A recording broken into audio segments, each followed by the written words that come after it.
Financial columnist. He joins us now live from Yalova here in Turkey. Hi, Taha. You're a financial columnist, but you've also had so much experience as a Turkish person living abroad.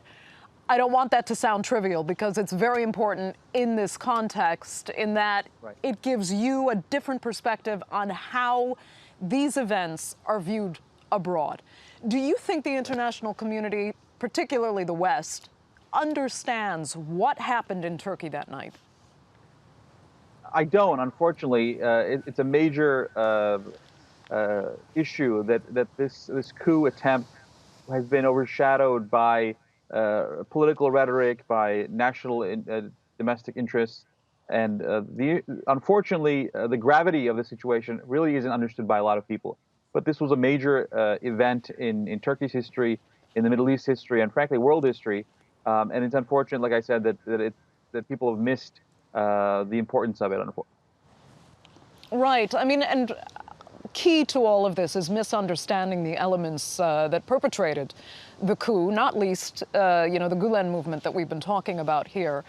One of the issues now is that the movement still has a number of high-profile pro-Gulen voices out there.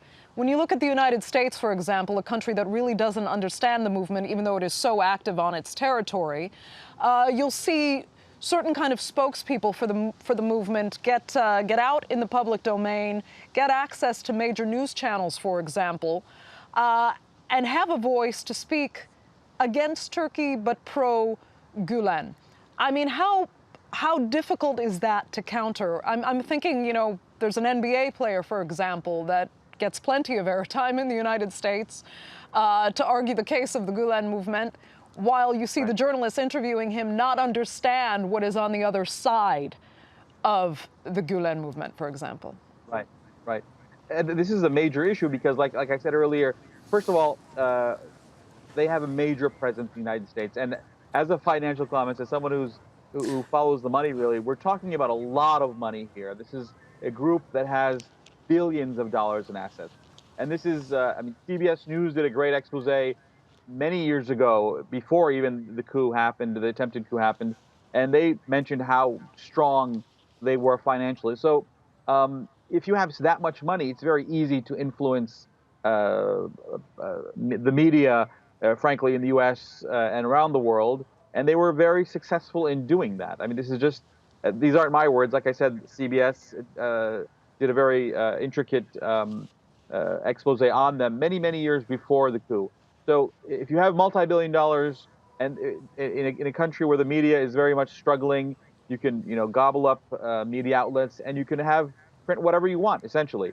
And this is unfortunate. Obviously, freedom of press is very important, but does that mean that people can, purchase the power to make up their own narrative?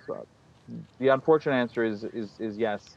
And the truth is lost on a lot of Americans and a lot of American policymakers, unfortunately. And some of them are using the Gulen movement, frankly, to promote their own agendas. And the Gulen movement is using them to promote their own agendas. So you have a symbiosis here in some respects. And like I said, ultimately, the people of both the United States and Turkey and other countries suffer because the truth is lost on them. Do you think, Taha, that, the skewed press coverage, for example, of Turkey in the United States led the Gulen movement in a way to really miscalculate what the situation was in Turkey when they tried to perpetrate this coup? Were they under the impression that perhaps after certain protest movements back in 2013 in Turkey, that there was enough discontent for them to capitalize on without really ever thinking about how much they were actually despised by the Turkish public? I think that's the major miscalculation. It's just a massive miscalculation, because if there's one thing that unites Turkish people, and Turkey, like many other countries, have very different political beliefs on their different sides, the right, left, center, etc. But the one thing that unites all of them was the very obvious recognition that this movement was very strong financially, that it had penetrated the government, the military, to the very deep levels. And it was really that night you saw on the 15th of July. I was at the airport probably around this time that night, and I saw with my own eyes, thousands of people from all aspects of society come together to fight against this coup. I mean, Turkey is a country, is a democracy that where the people believe that we were beyond coups. Obviously, there were several coups in the 100-year history of Turkey, and we're in 2016. Why are we still having some people infiltrate the military and try to overthrow a democratically elected government?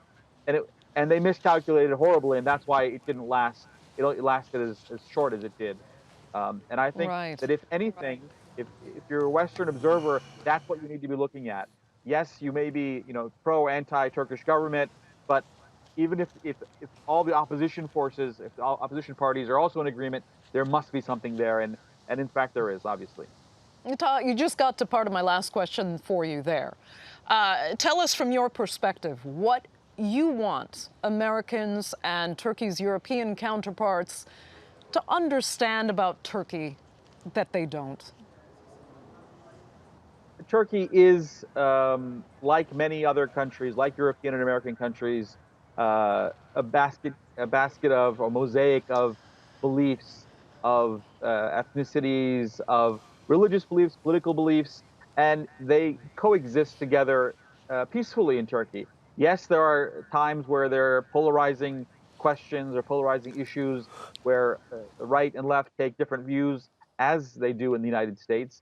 But Turks in general, or citizens of Turkey, are united in some uh, uh, in some beliefs of rights and things that they believe that Turkey stands for.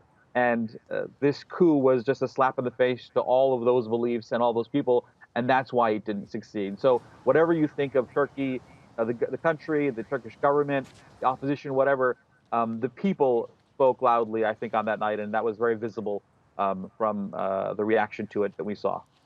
Okay. Taha, we'll leave it there. Thanks so much for being with us. We appreciate it.